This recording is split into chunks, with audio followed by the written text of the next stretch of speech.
I dreamt I was in Lynchburg, Virginia, and I was dressed like Jonah running through the streets. I wore a tunic made of sackcloth. I was covered in all kinds of dirt and goo. And I was shouting, "Repent, repent, for God's judgments are coming to this place."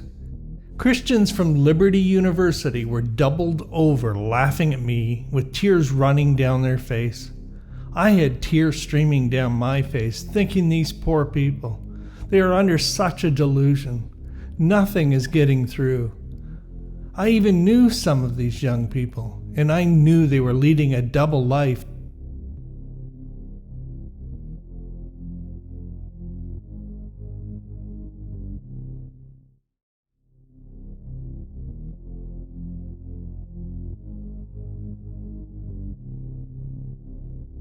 Dream, June 11, 2006. I dreamt I was walking down an old country road in Virginia. The sun was high in the sky, and I was very hot and sweaty. I was extremely thirsty and wondered where I might get water.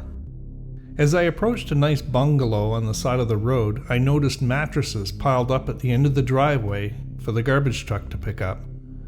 I realized when I took another look that there were 2 dead bodies on the mattresses of the first house I came to. It was 2 men that were in some kind of sexual embrace that made me sick to my stomach. They were completely naked and seemed to have died from starvation. It reminded me of pictures of the Holocaust I saw in school growing up. I shied away to the other side of the street as I passed this first house and came yet to another house, here with 2 mattresses with 2 dead bodies on it. This time it was 2 women that were obviously lesbians, and again still in some kind of sexual embrace. I wanted to throw up at this point. They also had looked like they died of starvation, and I also thought maybe they died of some kind of illness. It looked like some kind of sickbed. Again, as I shied away, I walked past the disgusting embrace and continued on further down the road. Some people stood in their driveways. Their faces were sunken in, and again they looked like people in concentration camps.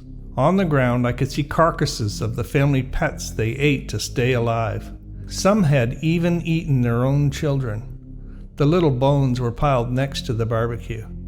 Fear gripped me inside, and I wanted to run as fast as I could. I was so hot and tired and exhausted I could barely even walk. Everywhere I looked, dead bodies were piled up, and some even had as many as 5 or 6 on the mattresses at the end of their driveways.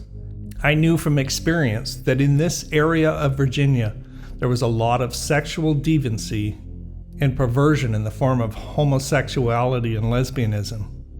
Before I knew it, I had made my way to the corner store and all the shelves were completely cleaned out. Still laying in the aisles were starved, naked bodies that looked as if they were in some kind of gunfight to obtain the last can of corn on the shelf. Suddenly I was in France, and the only reason I knew that was a couple of miles away I could clearly see the Eiffel Tower. There was some kind of retaining wall near a cemetery or a park. There were bodies scattered everywhere, starved of any kind of food or water. One of the bodies began to move and roll over and look at me. It was a middle-aged man who was obviously very desperate. With a raspy voice, he begged me for some water. I was still thirsty myself, and I still didn't have a drink. I suddenly found myself in England, and again everywhere I looked were dead bodies and people starved of water. I was beginning to be very fearful, thinking I might not get a drink anywhere. And it was a long time since I quenched my thirst. I then awoke.